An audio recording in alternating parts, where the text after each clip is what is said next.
L'infini se contemple indéfiniment. Ça se passe là-haut, par Eric Simon. Bonjour à toutes et à tous, un nouveau numéro de Découvrir le ciel. Cette fois-ci, je vous emmène découvrir des galaxies. En route pour l'amas de galaxies de Virgo, l'amas de la Vierge. Nous allons découvrir une vingtaine de galaxies, comme si vous possédiez un télescope. La promenade de ce soir va donc nous emmener au pays des galaxies, les galaxies de l'amas de la Vierge, qui est un des plus importants amas de galaxies, en tout cas le plus proche de notre propre galaxie. Et cet amas de la Vierge se situe dans le ciel, donc dans la constellation de la Vierge évidemment, qui est elle-même tout près de la constellation du Lion, qui se trouve donc plein sud ce 4 avril à 1h du matin, juste au-dessus de l'horizon sud. On va trouver donc le Lion que nous avons vu à l'épisode précédent. La Vierge se trouve juste à gauche. Notre promenade va nous emmener entre deux étoiles bien brillantes que sont Vendémiatrix dans la Vierge et Denebola dans la patte du Lion, bien sûr. Nous allons avoir besoin de quelques étoiles repères pour nous déplacer dans cette vaste zone peuplée de milliers de galaxies, mais nous allons ce soir aller en découvrir une vingtaine, découvertes à la fin du XVIIIe siècle pour la plupart, et cataloguées soit dans le catalogue de Messier, Charles Messier, ou soit dans le catalogue élaboré par Herschel, le New General Catalogue.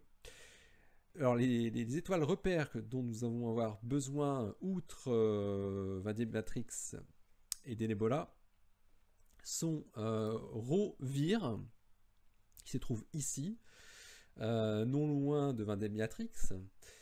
Nous allons également utiliser une étoile de la constellation de la chevelure de Bérénice, qui se trouve juste à côté, légèrement au-dessus, et qui s'appelle Siscom, qui se trouve à peu près entre Vendémiatrix et Denebola, ainsi qu'une autre étoile qu'on appelle 11Com, également dans la constellation de Coma. Alors, pour débuter notre voyage, vous voyez déjà les petites galaxies cerclées en rouge dans Stellarium, bien évidemment. Donc nous allons nous déplacer à partir de Vendémiatrix, qui est notre point de départ, et nous allons nous rendre sur l'étoile Rho Vir, qui est une étoile visible à l'œil nu, qui est d'une magnitude de 4,85. Et on remonte légèrement à partir de Rho Vir, dans le sens comme si on allait vers Vendémiatrix. Et à peu près au niveau de Vendémiatrix, qu'est-ce que nous allons trouver? La première galaxie de notre voyage, qui s'appelle M60. Et M60, c'est tout simplement un petit monstre. Et oui, c'est l'une des plus grosses galaxies de l'amas de Virgo. Ce n'est pas la plus grosse, mais on la verra tout à l'heure. Mais c'est peut-être la deuxième plus grosse. M60 se trouve à 60 millions d'années-lumière, comme la plupart des galaxies que nous allons voir ce soir. Elles se situent à peu près toutes à la même distance, qui est la distance de l'amas de galaxies de Virgo. Et M60 a la particularité de faire une masse assez colossale, et notamment son trou noir supermassif qu'elle abrite en son centre, qui doit faire environ dans les 3,5 milliards de masse solaire. Voilà. C'est un monstre, juste un monstre. Alors, elle a une particularité, cette M60, c'est qu'elle possède une petite galaxie satellite qui elle-même a un trou noir supermassif de plusieurs millions de masses solaires, du même ordre que le trou noir supermassif de notre propre Voie lactée, pour donner un ordre de grandeur. Elle est assez vaste, M60, puisqu'elle fait 120 000 années-lumière de largeur, de part en part. Alors, quand on regarde M60 dans un oculaire avec un assez grand champ, de type par exemple un Nagler 13 mm, qui a un champ apparent de 82 degrés, voilà ce qu'on voit à l'oculaire. On voit M60 au milieu et on voit une deuxième galaxie dans le même champ. Et cette deuxième galaxie s'appelle M59. Alors, tout comme M60, M59 est une galaxie elliptique, c'est-à-dire qu'elle n'a pas de bras spiraux, mais c'est comme une sorte de boule quasi sphérique, et peuplée principalement de vieilles étoiles. M59 est plus petite que M60, bien sûr, et fait à peu près 90 000 années-lumière de large. Se situe également aux environs de 60 millions d'années-lumière comme sa voisine. Alors, là, vous allez voir que l'astronomie, c'est relativement simple. Pour trouver la troisième galaxie de notre petite balade de ce soir, il suffit simplement de tirer une droite entre M60 et M59, les deux galaxies que nous venons de voir, et de reproduire deux fois la même distance, et on tombe naturellement sur une galaxie, cette fois-ci spirale, qui s'appelle M58. Et M58, qu'est-ce qu'elle a de particulier, cette M58 En fait, c'est l'une des plus brillantes de l'amas de Virgo, tout simplement. Et pour la petite histoire, M58 a été l'une des premières spirales, une des premières galaxies spirales reconnues comme étant vraiment une spirale. Bon, à l'époque, on appelait ça une nébuleuse spirale, puisqu'on ne savait pas que c'était donc des galaxies contenant des étoiles. On peut commencer à distinguer les bras spiraux de M58 avec un télescope de l'ordre de 200 ou 250 mm. Allez, on ne s'arrête pas en si bon chemin. Nous avions tracé une droite entre M60, M59 puis M58. Eh bien, nous allons continuer cette droite légèrement en la tordant. Ouais, il faut parfois faire des petits compromis en astronomie.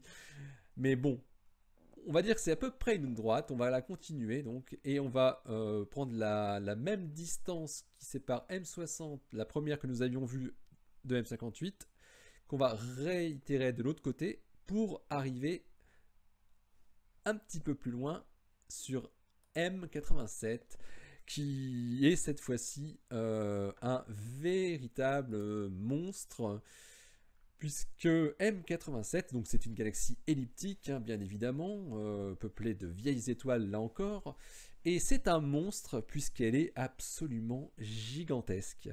Alors elle est située un petit peu plus près de nous que les précédentes, elle est à 53 millions d'années-lumière, et M87 c'est un monstre puisque c'est la plus grande galaxie connue et la plus lumineuse de l'amas de Virgo. Son trou noir supermassif fait, accrochez-vous, de l'ordre de 6,5 milliards de masse solaire. Oui, milliards. Comparé au trou noir supermassif de notre galaxie, c'est sans commune mesure, puisque le nôtre fait de l'ordre de 4 millions de masse solaire. Donc on est à un facteur 1000 à peu près. Hein. Et ce trou noir supermassif de M87 produit un jet de plasma assez monstrueux qui s'étend sur 5000 années-lumière de longueur. Alors, une autre particularité de M87, outre son trou noir supermassif énorme, c'est qu'elle possède un nombre d'amas globulaires à l'intérieur de sa structure qui est absolument phénoménal, puisqu'ils ont été dénombrés de l'ordre de plus de 10 000 amas globulaires. Alors vous vous souvenez que la dernière fois nous avions été voir quelques amas globulaires qui sont présents dans notre galaxie, et notre galaxie, la Voie lactée, ne possède qu'environ 200 amas globulaires. M87 en a plus de 10 000. Eh oui, c'est un monstre. Il n'y a pas d'autre mot. Allez, on va continuer, puisque nous étions bien partis sur notre lignée. Donc je vous rappelle que nous avions tracé un segment entre la première M60, M59, M58, M87. Là, nous allons faire un petit peu de trigonométrie. On va revenir en arrière sur M58 et avec M87, nous allons tracer un triangle presque équilatéral, donc avec 3 côtés égaux. M58, M87, vers le haut, on va faire ce triangle et on va trouver au sommet, au 3e sommet, la galaxie qui s'appelle M90, qui est une galaxie spirale, donc moins volumineuse, moins massive que M87 ou que M60.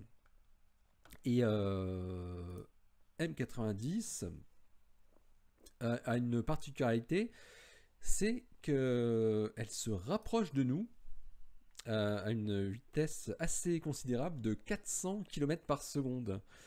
Alors que l'amas de Virgo, dans son ensemble, lui, s'éloigne de nous à plus de 1000 km par seconde. Donc, c'est-à-dire que M90, au sein de l'amas de Virgo, a une vitesse encore plus énorme, puisqu'il faut faire donc la somme des deux. Et M90 se situe, elle aussi, à une distance de près de 60 millions d'années-lumière. Alors, nous avions tracé un beau triangle équilatéral, et bien, maintenant nous allons regarder au centre, au barycentre du triangle équilatéral. C'est simple finalement, l'astronomie, mais oui. Voilà, on trouve ici, au centre du triangle formé par M58, M87 et M90, la galaxie qui s'appelle M89. Et M89, c'est une galaxie elliptique, donc sans aucune structure spirale, et peuplée de vieilles étoiles. Et M89 semble, c'est une de ses particularités, elle semble être accompagnée par en fait une espèce de galaxie satellite en train d'être, là on ne la voit pas sur l'image de Stellarium, mais une petite galaxie satellite en train d'être totalement déchirée par les forces de marée dues à l'interaction avec la galaxie M89. Allez, on continue notre petite visite virtuelle de l'amas de Virgo via ses spécimens les plus classiques et les plus facilement visibles. Et on va maintenant arriver dans cette zone du ciel qui est très bien documentée dans Stellarium, qu'on appelle la chaîne de Markarian. Alors pour commencer cette visite de la chaîne de Markarian qui se trouve ici, à partir de M87 et de la droite que nous avions tracée entre M60, M58 et M87, on poursuit cette droite M60, M58, M87, on continue avec à peu près la même distance entre M58 et M87 et nous allons tomber sur une galaxie très lumineuse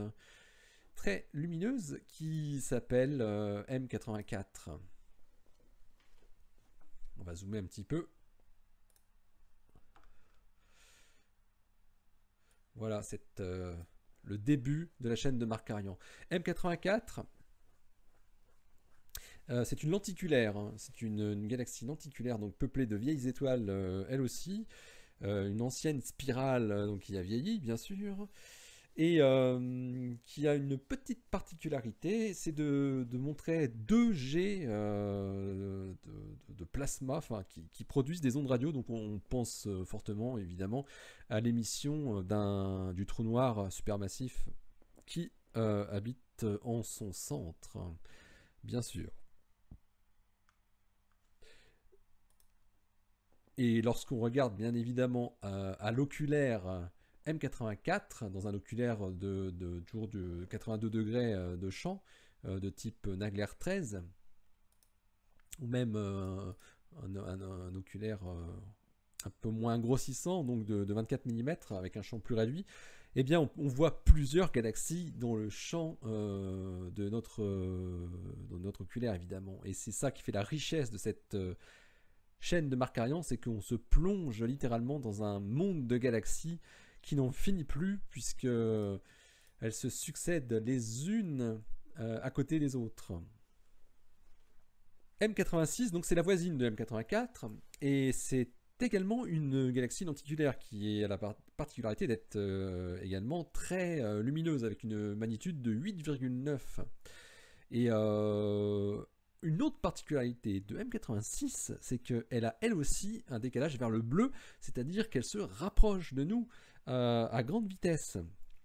Et cette vitesse a été estimée à environ 280 km par seconde, ce qui est loin d'être négligeable, hein, surtout lorsqu'on sait que l'ensemble de l'amas de Virgo, comme je le disais tout à l'heure, s'éloigne, lui, à environ 1000 km par seconde.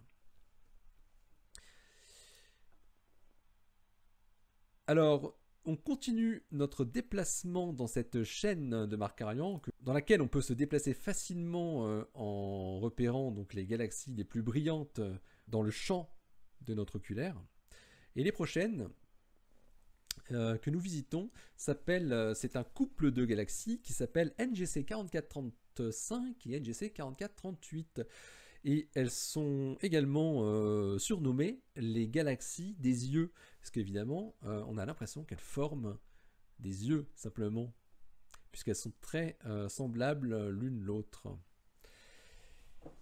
Elles se trouvent en fait à une distance de 52 millions d'années-lumière, donc un peu plus proche que les autres membres du groupe de l'amas de Virgo, et sont deux galaxies qui se trouvent en interaction l'une avec l'autre.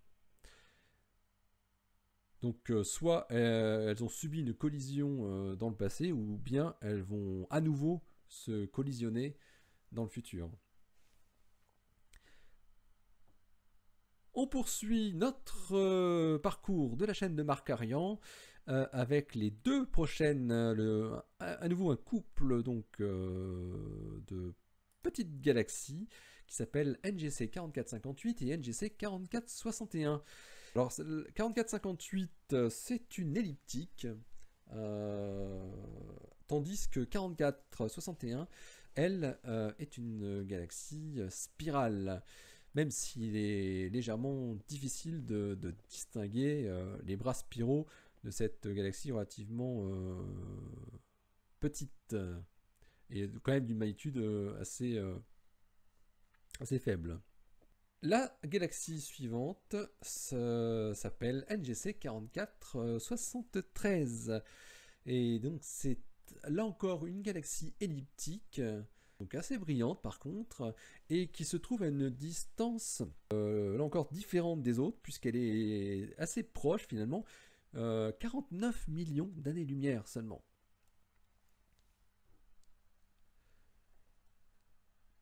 Allez, on continue notre parcours de la chaîne de Markarian avec la dernière de la chaîne, celle qui se trouve tout en haut et qui s'appelle NGC 4477.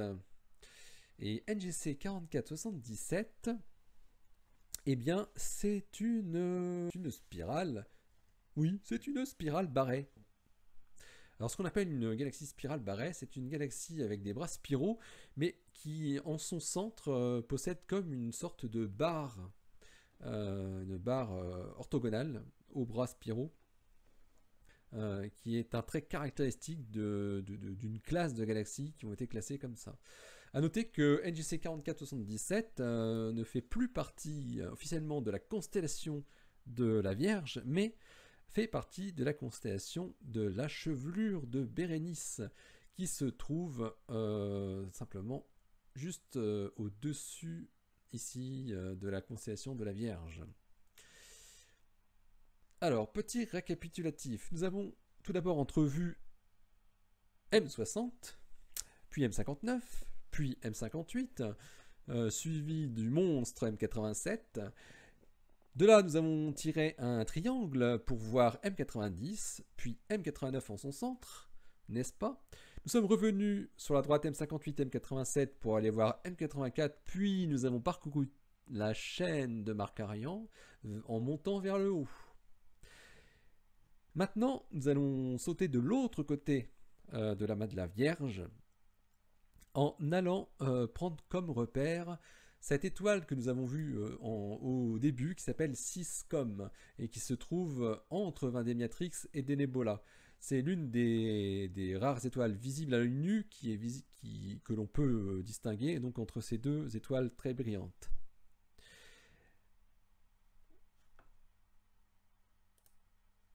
En centrant notre télescope sur Syscom, mais en prenant un grossissement un peu plus faible, donc de l'ordre de un oculaire de 24 mm,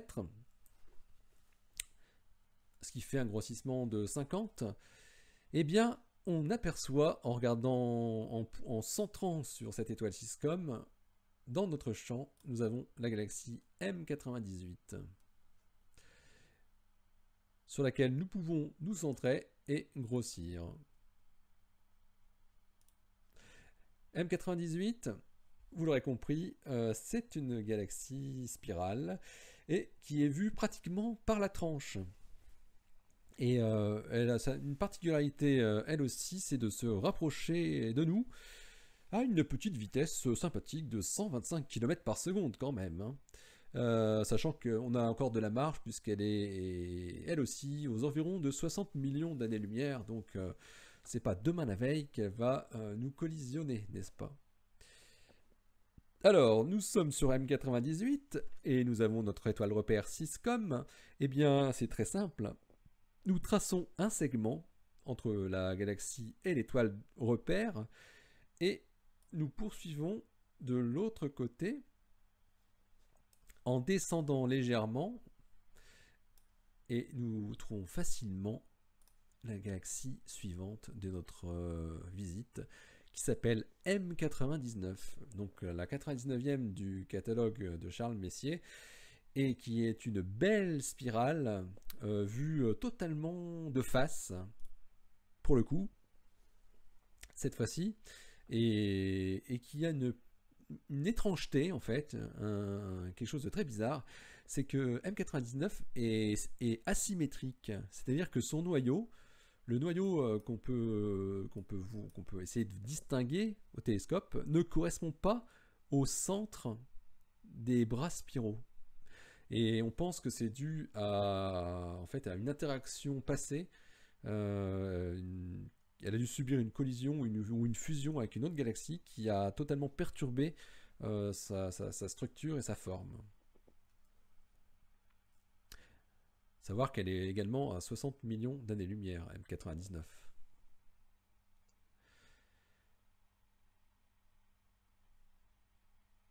Alors, il nous faut maintenant continuer notre petit voyage. Et après M98, M99, la suite logique, c'est M100. On s'en doute. Et pour trouver M100, le plus simple, c'est de prendre, d'aller se rendre vers l'autre étoile repère que nous avions définie au départ de notre balade, qui s'appelle 11COM. Donc à partir de 6COM, nous allons vers 11COM, en traçant un segment, comme d'habitude, et puis on s'arrête en fait au milieu du segment. Et on bifurque légèrement à gauche. Et là, M100 se découvre dans notre oculaire. Bon, d'abord au 24 mm, puis au 13 mm, bien évidemment. Et M100 est historique, puisque c'est la galaxie qui a servi à tester le télescope Hubble lorsque ce dernier a été mis en orbite en 1990. Et oui, c'était la galaxie test pour vérifier si l'optique de Hubble fonctionnait correctement. Et bien évidemment, c'est là qu'on s'est aperçu qu'il y avait une anomalie sur le miroir de Hubble. Vous vous souvenez peut-être, pour les plus âgés d'entre vous, que Hubble a dû être réparé, en orbite par une intervention d'astronautes qui sont venus spécialement pour corriger son optique. Voilà, donc M100 est une spirale, donc une belle spirale vue de face, comme vous pouvez le voir sur l'image qu'on voit ici, qui se trouve, elle, à 53 millions d'années-lumière.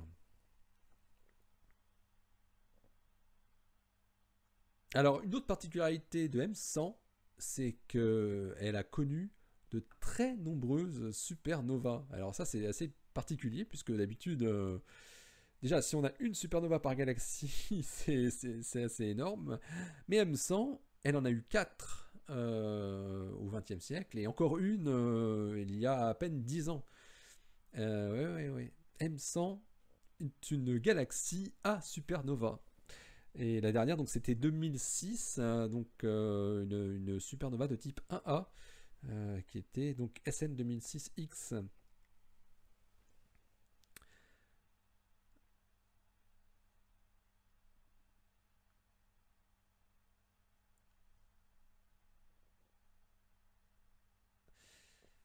Alors, on va poursuivre et bientôt terminer notre promenade galactique dans l'amas de la Vierge, aux confins de la constellation de la Vierge et de la constellation de la Chevelure de Bérénice.